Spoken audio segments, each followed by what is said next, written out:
My name is Detective James Monk, and in my 21 years with the Sevier County Sheriff's Department in Tennessee, I had never encountered a case quite like the disappearance of Marcus Campbell in the Great Smoky Mountains.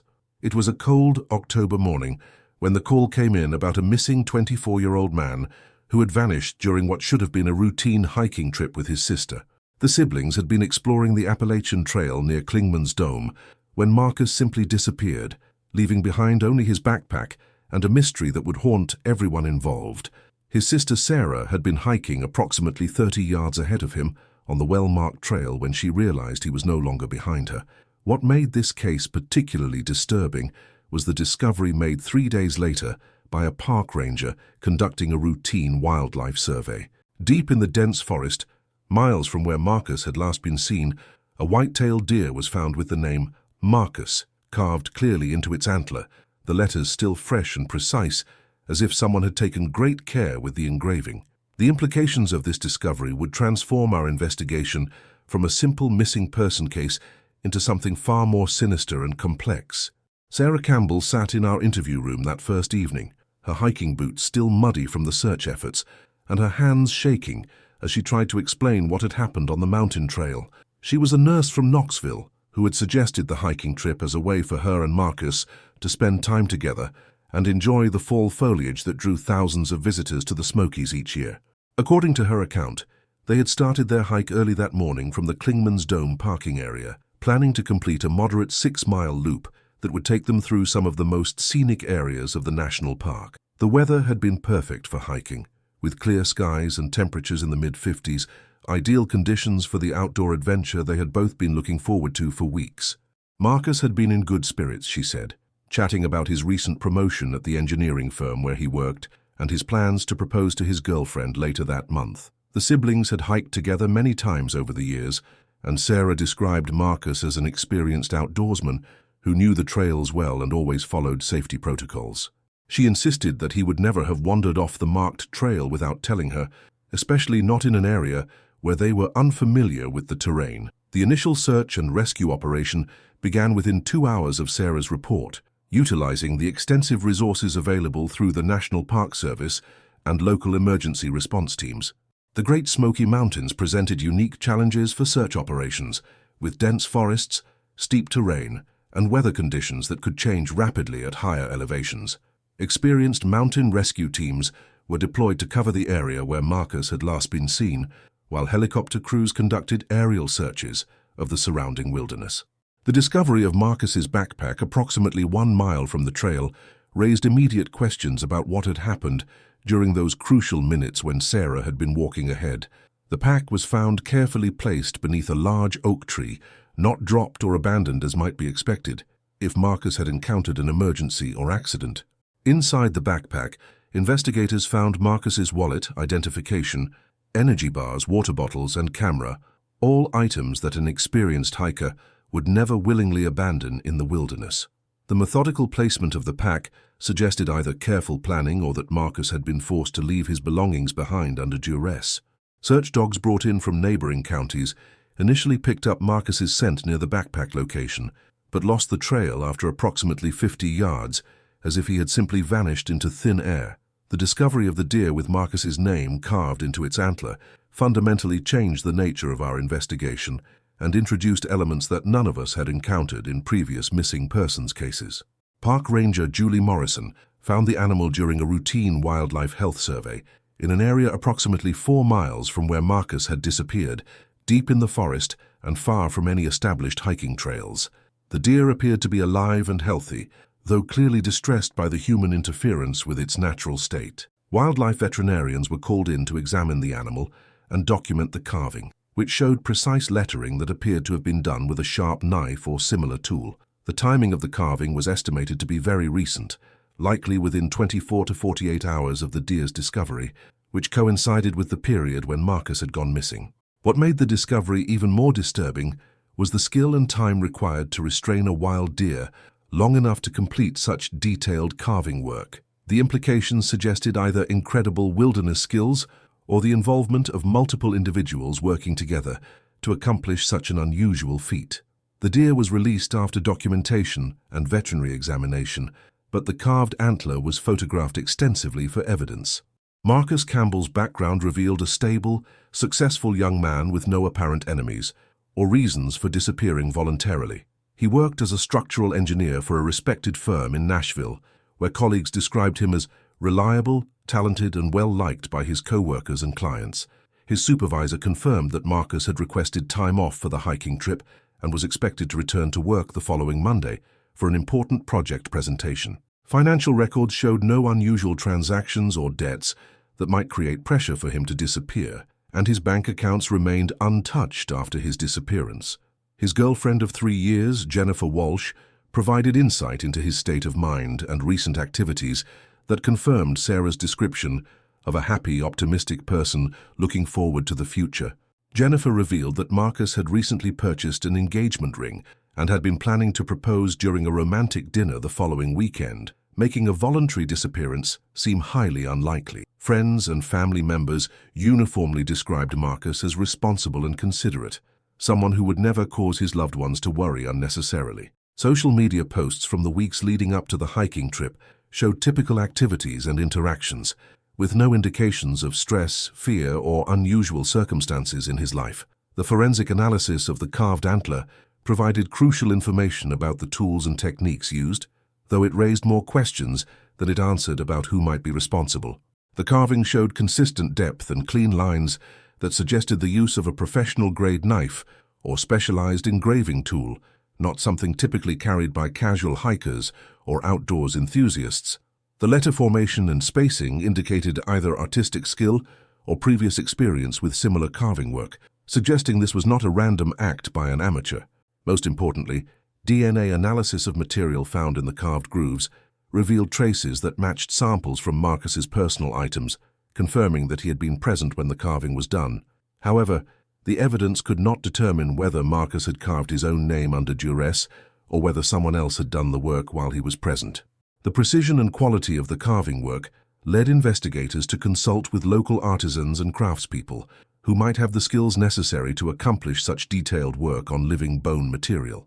This line of inquiry opened new possibilities about the type of person who might be capable of such acts and the potential motives behind choosing this particular form of message. Sarah Campbell underwent multiple interviews as investigators sought to understand every detail of the hiking trip and any unusual circumstances that might explain her brother's disappearance. Her nursing background provided her with clinical vocabulary for describing events, and she remained consistent in her account despite the emotional stress of the situation. She provided detailed information about Marcus's mood, behavior, and physical condition on the morning of the hike, all of which suggested a normal, healthy person ready for a day of outdoor recreation. Her timeline of events was precise and matched physical evidence found at various locations along their hiking route, including photographs taken on Marcus's camera that showed the siblings enjoying their morning together. Sarah's emotional responses during questioning appeared genuine and appropriate for someone who had lost a beloved family member under mysterious circumstances. However, investigators noted some inconsistencies in her description of the exact timing of events and her reaction to discovering that Marcus was no longer following her on the trail. These minor discrepancies could be explained by stress and trauma, but they warranted further investigation to ensure that all possibilities were being thoroughly examined. Background checks on Sarah revealed no concerning issues, though her nursing career had recently involved working with psychiatric patients, raising questions about whether she might have encountered individuals capable of the type of calculated behavior suggested by the antler carving. The search for Marcus Campbell expanded to include areas far beyond the typical search radius for missing hikers, based on the unusual location where the carved deer had been discovered. Professional trackers with decades of experience in the Smoky Mountains joined the effort, bringing specialized skills for reading signs and following trails that might not be visible to standard search teams. The challenging terrain required technical climbing equipment and experienced mountaineers to access remote areas where traditional search methods were inadequate.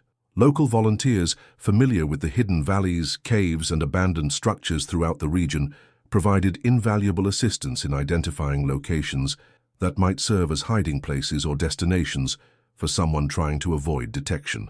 The search effort grew to include over 200 personnel from various agencies and volunteer organizations, making it one of the largest missing person operations in the park's recent history. Infrared technology and motion sensors were deployed in strategic locations to detect any signs of human activity in areas too remote or dangerous for regular patrols.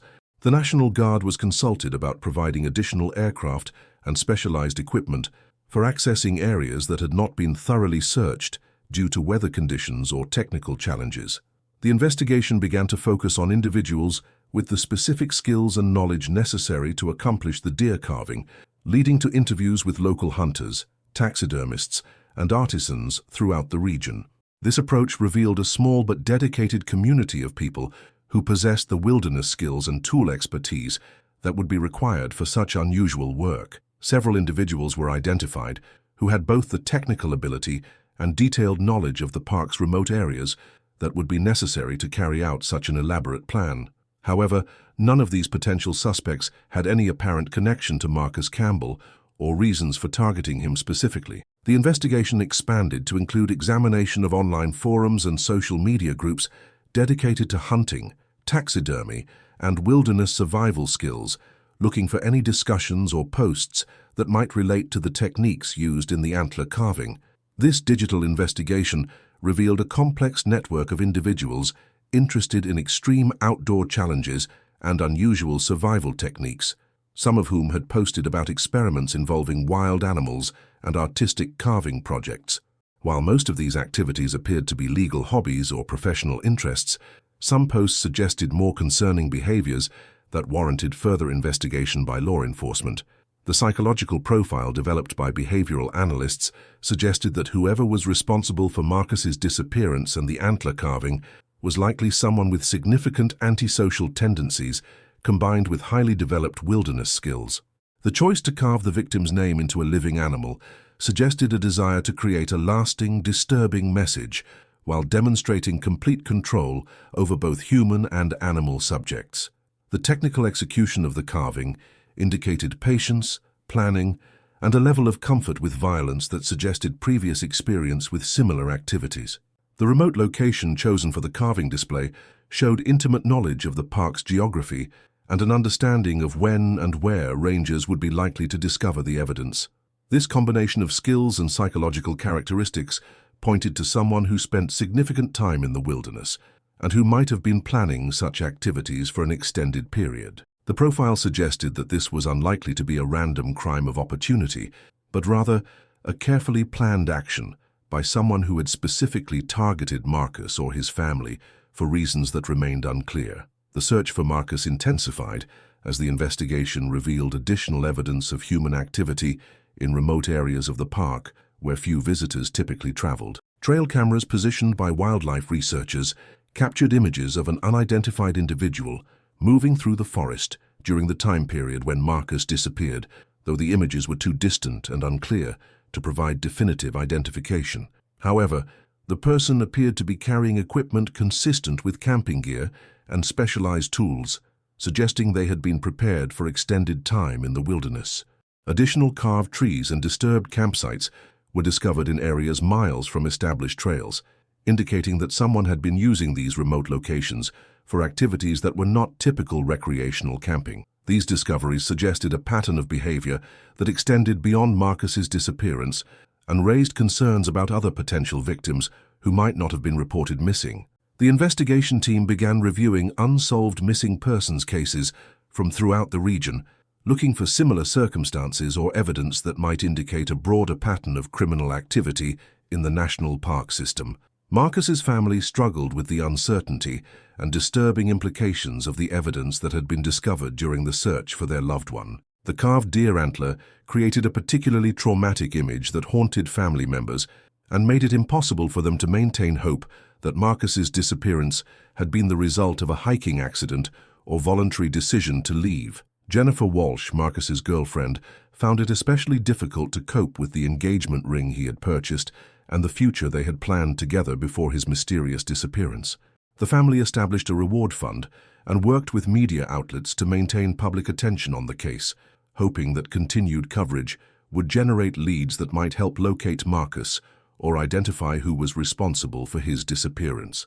Support groups for families of missing persons provided some assistance, though the unusual circumstances of Marcus's case made it difficult to find others who had experienced similar situations. The ongoing investigation required family members to relive traumatic details repeatedly as new evidence was discovered, and additional interviews were conducted with anyone who might have relevant information. The case attracted attention from true crime enthusiasts and amateur investigators who began conducting their own research and theories about what might have happened to Marcus Campbell. Social media platforms filled with speculation about the significance of the antler carving and possible connections to cult activities, serial crime, or elaborate hoaxes designed to confuse law enforcement. While most of these theories were based on speculation rather than factual evidence, some amateur researchers provided useful information about similar cases from other regions and potential patterns that professional investigators might not have considered. However, the flood of unverified tips and theories also created challenges for the official investigation, requiring resources to be diverted from productive leads to address public speculation and misinformation. Law enforcement officials worked to balance transparency with the need to protect the integrity of the ongoing investigation while maintaining public cooperation and support for the search efforts. As weeks passed without significant breakthroughs, the investigation began to consider the possibility that Marcus Campbell's disappearance might be connected to other unsolved cases throughout the southeastern United States. Database searches revealed several missing person cases involving outdoor enthusiasts who had disappeared under unusual circumstances in national parks and wilderness areas across multiple states. While none of these cases involved carved animal evidence similar to Marcus's situation, some shared characteristics that suggested possible connections worth investigating further. The FBI became involved to coordinate investigation efforts across state lines and provide additional analytical resources for examining potential patterns or connections between cases. Advanced geographic and behavioral analysis techniques were applied to identify areas where similar crimes might have occurred, or where perpetrators might have established bases of operation for extended criminal activities in wilderness settings. The discovery of additional carved animals in remote areas of the Great Smoky Mountains confirmed that Marcus's case was part of a broader pattern of disturbing activities being conducted by someone with extensive knowledge of the park system. A second deer was found with crude symbols carved into its antlers, while a black bear showed evidence of similar treatment, though the animal had not survived the encounter. These discoveries were made by expanded search teams who were now looking specifically for evidence of human interference with wildlife throughout the most remote sections of the park. The pattern of animal carvings suggested that whoever was responsible had been active in the area for an extended period and was likely continuing their activities despite the increased law enforcement presence. Wildlife protection agencies became involved to establish additional monitoring and protection measures for vulnerable animal populations while the investigation continued. The breakthrough in the case came from an unexpected source when a local taxidermist contacted investigators after recognizing similarities between the carved antlers and work he had seen in his professional network. He provided information about a former client who had commissioned unusual carving work on animal specimens and who had demonstrated both the technical skills and psychological characteristics that might explain the evidence found in Marcus's case. This individual, Thomas Brennan, was a 53-year-old former military survival instructor who lived in a remote cabin near the park boundaries and who had extensive experience with both wilderness survival techniques and animal taxidermy. Background investigation revealed that Brennan had been discharged from military service following psychological evaluation and had subsequently lived an increasingly isolated lifestyle focused on extreme wilderness activities. His property was located in an area that provided easy access to the remote sections of the park where Marcus had disappeared and where the carved animals had been discovered. The arrest of Thomas Brennan provided answers to many questions about Marcus Campbell's disappearance, though the full extent of his activities in the wilderness remained under investigation. Evidence found at Brennan's isolated cabin included tools consistent with the antler carving, detailed maps of remote park areas, and journals documenting his activities over several years. The journals revealed a disturbed individual who had become obsessed with demonstrating his control over both human and animal subjects through elaborate psychological games conducted in wilderness settings. Brennan eventually admitted to encountering Marcus on the hiking trail and forcing him to accompany him to remote areas where he was held captive for several days before meeting his tragic end. The precise location where Marcus was finally laid to rest was revealed during questioning, allowing his family to finally achieve some measure of closure despite the horrible circumstances of his final days. The resolution of Marcus Campbell's case highlighted the challenges faced by law enforcement in monitoring vast wilderness areas where individuals with criminal intent can operate with relative anonymity for extended periods.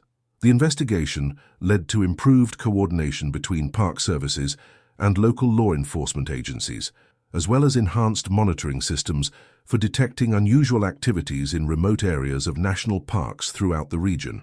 The case also prompted discussions about screening procedures for individuals who seek to establish residences near wilderness areas and who might pose risks to visitors and wildlife. Marcus's family established a foundation dedicated to wilderness safety education and support for families of missing persons, ensuring that his memory would be associated with positive contributions to public safety and awareness. While the discovery of what happened to Marcus provided legal closure, the emotional healing process for his loved ones continued long after the criminal proceedings concluded, sustained by the knowledge that his case had led to changes that might prevent similar tragedies in the future. The resolution of Jake Thompson's case came 18 months after his disappearance, when advanced DNA analysis of evidence collected from the carved antler led investigators to Thomas Brennan, a former military survival instructor who had been living in a remote cabin near the park boundaries. Brennan's extensive knowledge of wilderness survival techniques and his disturbed psychological state following his military discharge had created the perfect conditions for the elaborate crime that had haunted the Great Smoky Mountains community. During questioning, he revealed the location where Jake had been laid to rest in a hidden cave system that had been unknown to park officials and search teams. The recovery operation required technical climbing specialists and took several days to complete, but it finally provided the Thompson family with the closure they had desperately needed for over a year. Emily Thompson's advocacy work had grown into a comprehensive foundation dedicated to wilderness safety education and support for families of missing persons throughout the national park system. The organization implemented new communication protocols for solo hikers, established emergency cache locations in remote areas, and provided training programs for both recreational hikers and professional search and rescue teams. Jake's memory lived on through these practical improvements that had already prevented several potential tragedies and helped locate missing persons more quickly when emergencies occurred. The foundation also supported research into advanced search technologies and communication systems that could be deployed in wilderness environments where traditional methods proved inadequate. The case fundamentally changed how law enforcement approached missing person investigations in wilderness areas, leading to improved coordination between federal and local agencies and enhanced training for investigators who might encounter similar complex cases. The carved antler became a teaching tool for forensic specialists, studying unusual evidence types and criminal behavior patterns in remote locations. While the mystery had been solved and justice served, the emotional impact of Jake's story continued to resonate throughout the outdoor community, serving as both a cautionary tale and an inspiration for the importance of looking out for fellow adventurers in the wilderness areas that drew people seeking connection with nature's beauty and challenges.